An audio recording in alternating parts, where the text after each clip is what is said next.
Good morning everyone, welcome back to GK Today. I hope आप सब बिल्कुल ठीक होंगे और आज हम डिस्कस करेंगे 9th ऑफ फरवरी के सबसे मोस्ट इंपॉर्टेंट करंट अफेयर्स। चलिए अपना सेशन हम शुरू करते हैं। Which institution will be provided a grant of 242 crore rupees to undertake the research on lab grown diamond. कौन सी इंस्टीट्यूट है जिसको 242 करोड़ रुपीज़ का ग्रांट दिया जा रहा है, किस लिए? लैब ग्रोन डायमंड के ऊपर रिसर्च करने के लिए।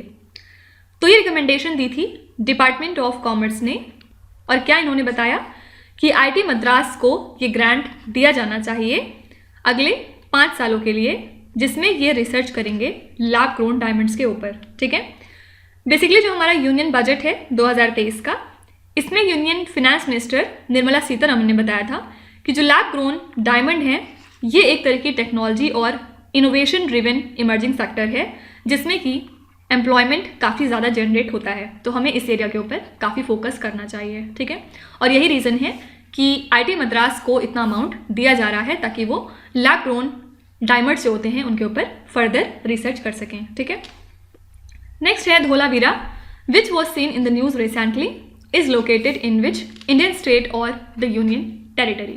धोलावीरा का नाम आपने डेफिनेटली एंशिएंट हिस्ट्री में इंडस वैली सिविलाइजेशन पढ़ते टाइम सुना होगा। बेसिकली धोलावीरा एक साइट है जिसको कि हम प्री हड़प्पन एरा में देखते हैं। टाइम पीरियड क्या है इसका? From 3500 BC to 1800 BC। और धोलावीरा और क्यों इंपॉर्टेंट है? क्योंकि इसको यूनेस्को ने अपनी वर्ल्ड हेरिटेज साइट में इंक्लूड किया था लास्ट ईयर जुलाई 2021 में। ठीक है, अभी किस वजह से न्यूज़ में है? बेसिकली हम जानते हैं कि जो पहली G20 tourism working group meeting है ये कहाँ पे होगी? रन ऑफ कच्छ में, जो कि गुजरात स्टेट में लाई करता है।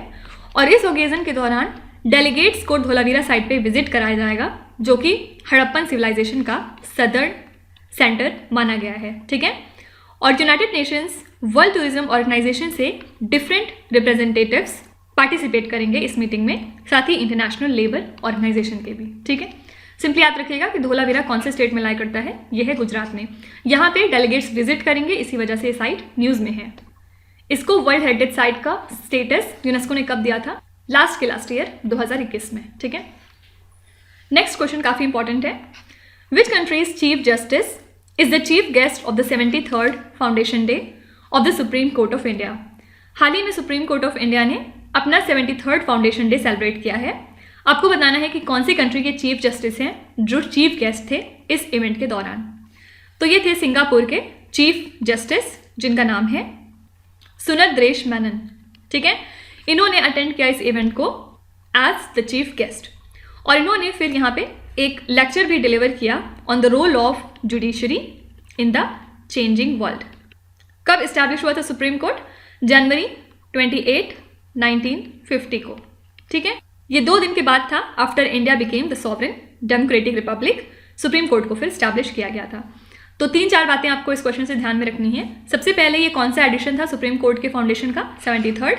उसके बाद सेकंड, कौन सी कंट्री के चीफ जस्टिस आए थे एज अ चीफ गेस्ट हमारे यहाँ पे? सिंगापुर के। नाम क्या है इनका? सुनंद्रेश मेनन।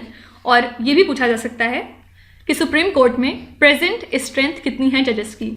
तो हमने कल इसको डिस्कस किया था डिटेल में कि पहले 27 था, अब 5 और जजेस में एड ऑन हो चुके हैं। टोटल स्ट्रेंथ प्रेजेंट में सुप्रीम कोर्ट की है 32, और मैक्सिमम कितने हो सकते हैं? 34। ठीक है, ये क्वेश्चन भी काफ़ी इंपॉर्टेंट है। विच neighbouring country of India marked it's 75th independence anniversary on 4th of February 2023। 4 फरवरी को कौन सी नेबरिंग कंट्री है इंडिया की जिसने अपना 75th इंडिपेंडेंस एनिवर्सरी सेलिब्रेट किया? ये कंट्री है श्रीलंका। श्रीलंका की ये 75th इंडिपेंडेंस एनिवर्सरी थी, लेकिन बहुत सारे यहाँ पे एक्टिविस्ट, बुद्धिस्ट और क्रिश्चियंस ने बाइकॉट किया था इस इवेंट के सेलिब्रेशन का श्रीलंका की कैपिटल में। ठीक है, रीज़न क्या था? बिकॉज ऑफ जो इकोनॉमिक बर्डन है श्रीलंका का, उससे गवर्नमेंट बाहर नहीं निकल पा रही है। तो इसी सब वजह से एक्टिविस्ट ने इसको बाइकॉट किया था, और यूनिवर्सिटी स्टूडेंट्स ने काफ़ी ज़्यादा प्रोटेस्ट मार्च वगैरह भी कंडक्ट किया था। ठीक है, तो बस याद रखिएगा कि श्रीलंका अपना इंडिपेंडेंस एनिवर्सरी सेलिब्रेट करता है 4th ऑफ फरवरी को हर साल, और इस साल इनका ये 75th एडिशन था।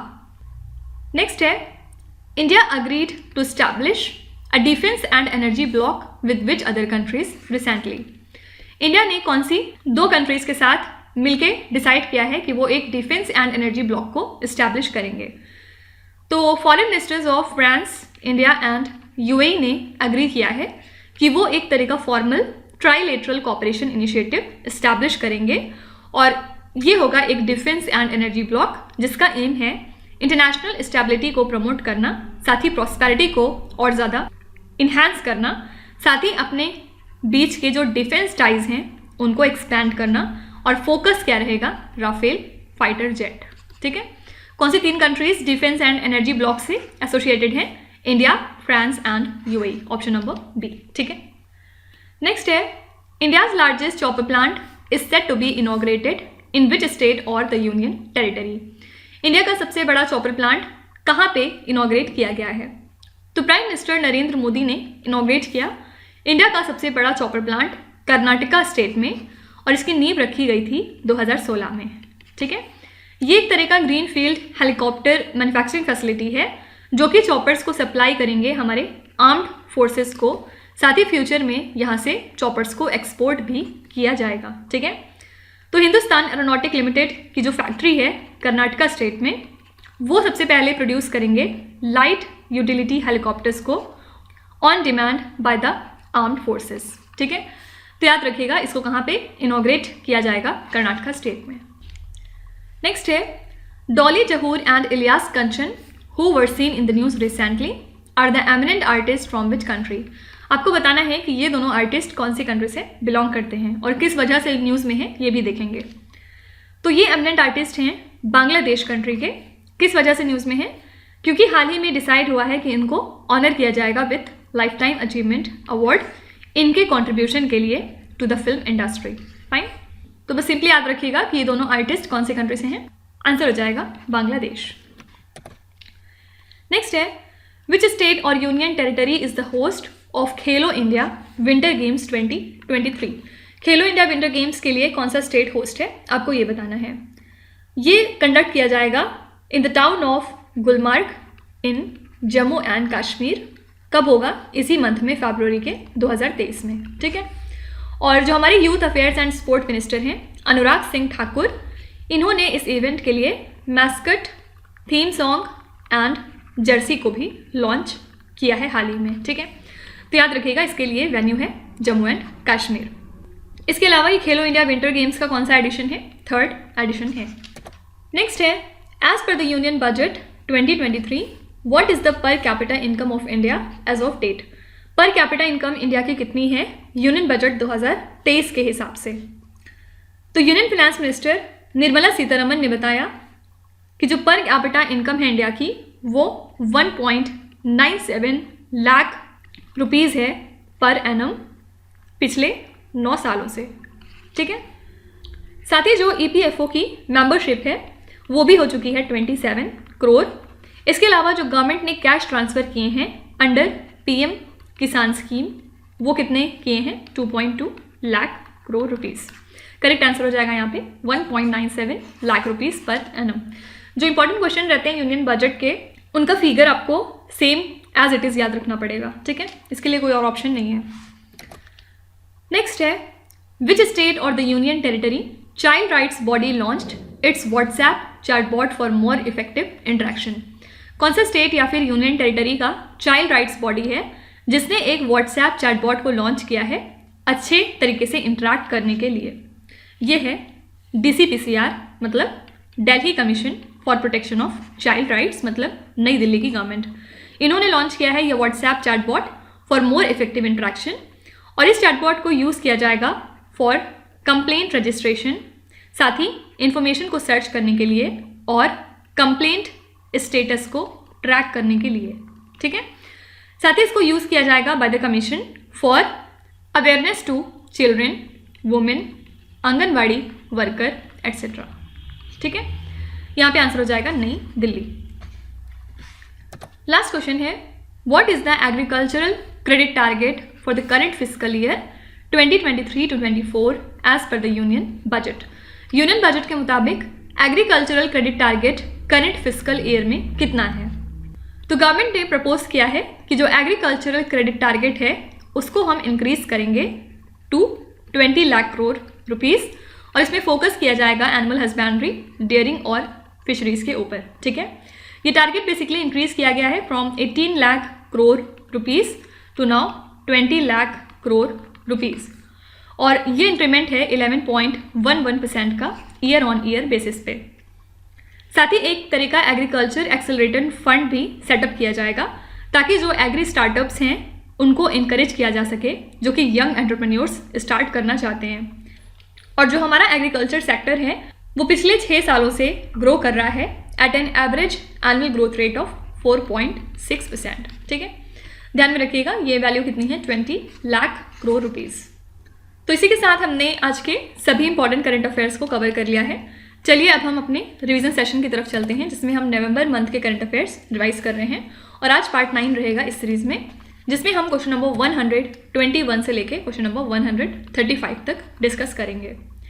फर्स्ट क्वेश्चन है, which country signed the just energy transition partnership in the G20 summit 2022? कौन सी कंट्री है जिसने जस्ट एनर्जी ट्रांजिशन पार्टनरशिप को साइन किया था G20 समिट के दौरान? ये कंट्री थी इंडोनेशिया। ठीक है, और अब इस कंट्री को $20 बिलियन प्रोवाइड किए जाएंगे ताकि ये जो कंट्री है इंडोनेशिया ये अपने यहाँ पे रिन्यूएबल एनर्जी का यूज़ इंक्रीज कर सके और जो कोल पे इनकी डिपेंडेंस है वो रिड्यूस हो सके। Which global group announced the global shield insurance initiative? Answer हो जाएगा G7 and V20। Global shield को ऑफिशियली लॉन्च किया है G7 एंड V20 ग्रुप ने, जो कि 58 क्लाइमेट वल्नरेबल नेशंस का ग्रुप है at the COP27 climate summit जो कि हुई थी इजिप्ट में। ठीक है, विच institution created a new position called professor of practice? ये नई पोजीशन क्रिएट करी है UGC ने, यूनिवर्सिटी ग्रांट्स कमीशन ने, ताकि जो हायर एजुकेशनल इंस्टीट्यूशंस हैं उनको इनेबल किया जा सके टू हायर प्रोफेशनल एक्सपर्ट। ठीक है, the Indian navy began the nationwide defense exercise named as Sea Vigil 22 from which state? Answer हो जाएगा उड़ीसा। इंडियन नेवी ने अपना ये सी विजिल एक्सरसाइज स्टार्ट किया था from the Paradip port of Odisha, और ये इनका 3rd एडिशन था।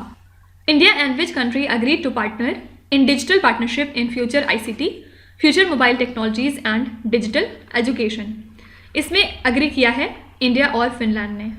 साथ ही दोनों कंट्रीज ने डिसाइड किया है कि वो इंस्टीट्यूशनलाइज्ड जॉइंट वर्किंग ग्रुप भी क्रिएट करेंगे। नेक्स्ट है, which bank top the east 5.0 reform index for the first quarter of financial year 2022-23? इसको टॉप किया है स्टेट बैंक ऑफ इंडिया ने। स्टेट बैंक ऑफ इंडिया को फर्दर फॉलो किया union bank of India ने 2nd position पे। Which city hosted the vaccines injecting hope exhibition? इसको host किया था नई दिल्ली ने। ठीक है, और इसको इनॉग्रेट किया गया था नेशनल साइंस सेंटर में नई दिल्ली के। आंसर हो जाएगा New Delhi. Which state recently implemented the PESA act? Full form है panchayat extension to scheduled areas act. Answer हो जाएगा मध्य प्रदेश। मध्य प्रदेश ने हाल ही में इंप्लीमेंट किया है पीसा एक्ट को स्टेट में। इसका एम क्या होता है, जो ट्राइबल पॉपुलेशन है उसको प्रिजर्व करना ताकि वो एक्सप्लॉइट ना हो सके, और जो ग्राम सभा हैं उनका एक्टिव इन्वॉल्वमेंट करना इस पर्पज़ में। ठीक है, साथ ही इस एक्ट के तहत स्पेशल पावर दी जाती है ग्राम सभा को इन शेड्यूल्ड एरियाज ताकि वो अपने नेचुरल रिसोर्सेज का अच्छे से मैनेजमेंट कर सकें। Which city host the Kashi Tamil Sangamam event? Answer हो जाएगा वाराणसी। ये हुआ था वाराणसी उत्तर प्रदेश में, और इस इवेंट को ऑर्गेनाइज किया गया था by the central government as a part of Azadi ka Amrit Mahotsav. किस लिए? To promote the spirit of Ek Bharat Shreshtha Bharat. ठीक है, नेक्स्ट है, what is the theme of India's G20 presidency in 2022? जैसा कि हम जानते हैं कि 1 दिसंबर 2022 से इंडिया प्रेसिडेंट हो गया है G20 का, और हमने प्रेसिडेंसी किस कंट्री से ली है? इंडोनेशिया से। ठीक है, और अगले 1 साल के लिए अब इंडिया प्रेसिडेंट रहेगा G20 का। किस थीम के अंडर में? 1 अर्थ, 1 फैमिली, 1 फ्यूचर। ठीक है, नेक्स्ट है, UNESCO Madanjeet Singh prize is given to the personalities for their activities in which field? ये प्राइज यूनेस्को देता है in the field of tolerance and non violence. तो 2022 में ये अवार्ड दिया गया था फ्रैंका माई सुलेम योंग को। ठीक है, कौन सी कंट्री से हैं ये? आंसर हो जाएगा कैमरून। ये बेसिकली प्रेसिडेंट हैं NGO की एक, और इनको दिया गया था ये award for her tolerance and non-violence thinking. Fijian caps which was announced recently is the mascot of which event? ये mascot है पेरिस 2024 में होने वाले ओलंपिक गेम्स का. Which is the second largest producer of steel in the world after China as of November 2022. Second largest producer steel का है India, first है China. पहले हम 4th पोजीशन पे थे लेकिन अब हम सेकेंड हो चुके हैं. जो पर कैपिटा स्टील कंजम्पशन है वो 57.8 किलोग्राम से बढ़ के अब हो चुका है 78 किलोग्राम. और ग्रोथ कितनी हुई 50% की पिछले 8 सालों में. ठीक है. PSMA agreement which was seen in the news recently is associated with which field? ये रिलेटेड है अनरेगुलेटेड फिशिंग से. और किस वजह से इंपॉर्टेंट है? क्योंकि ये पहला इंटरनेशनली बाइंडिंग इंस्ट्रूमेंट है जिसको कि डिज़ाइन किया गया था प्रिवेंट और एलिमिनेट करने के लिए illegal, unreported and unregulated fishing को. ठीक है. Operation Barkhane which was seen in the news recently is associated with which country? ये एसोसिएटेड है फ्रांस कंट्री से. तो फ्रांस ने कुछ दिनों पहले अनाउंस किया था कि इस ऑपरेशन को अब ये ख़त्म कर देंगे अफ्रीका कंट्री में. और फ्रांस ने अपने मिलिट्री ऑपरेशन को स्टार्ट किया था साहेल रीजन में 2013 में. तब इस ऑपरेशन का नाम रखा गया था ऑपरेशन सर्वल. और फिर 2014 में इस मिशन को और ज़्यादा बढ़ा के इसको रीनेम किया गया एज ऑपरेशन बारखेन. ठीक है. एम क्या था? Counter terrorism. ठीक है. तो ऑपरेशन बारखेन किससे एसोसिएटेड है? फ्रांस से. तो इसी के साथ हमने नेक्स्ट 15 क्वेश्चंस को भी कवर कर लिया है और कल हम यहीं से कंटिन्यू करेंगे क्वेश्चन नंबर 136 से लेके क्वेश्चन नंबर 150 तक. ठीक है. चलिए आपके क्विज देख लेते हैं. ये 5 क्वेश्चंस हैं जिनको आपको ध्यान से पढ़ना है और इसका जवाब आपको कमेंट्स में लिखना है. तो यहाँ पे वीडियो को पॉज करिए, एक एक करके ध्यान से क्वेश्चन को पढ़िए. जो भी आपको आते हैं वेल एंड गुड, और जो नहीं आते कोई भी बात नहीं. विथ टाइम डेफिनेटली आपका स्कोर इम्प्रूव करेगा. बस आपको कंसिस्टेंट और परसिस्टेंट रहने की ज़रूरत है. So that's it for today. I hope you have like the session. आज का सेशन आपको कैसा लगा ज़रूर बताइएगा कमेंट्स में. साथ ही साथ आपका कोई भी रिव्यू है, फीडबैक है या फिर सजेशन है तो वो भी आप हमें बता सकते हैं. हमें जानकर खुशी होगी और हम पूरी कोशिश करेंगे उसको इम्प्लीमेंट करने की. तो कल फिर हम मिलेंगे सेम टाइम सेम जगह कल के करंट अफेयर्स के साथ. Till then stay tuned. Thank you so much for watching and please do not forget to subscribe to GK Today. With this, Meenu Zaid Sana signing off.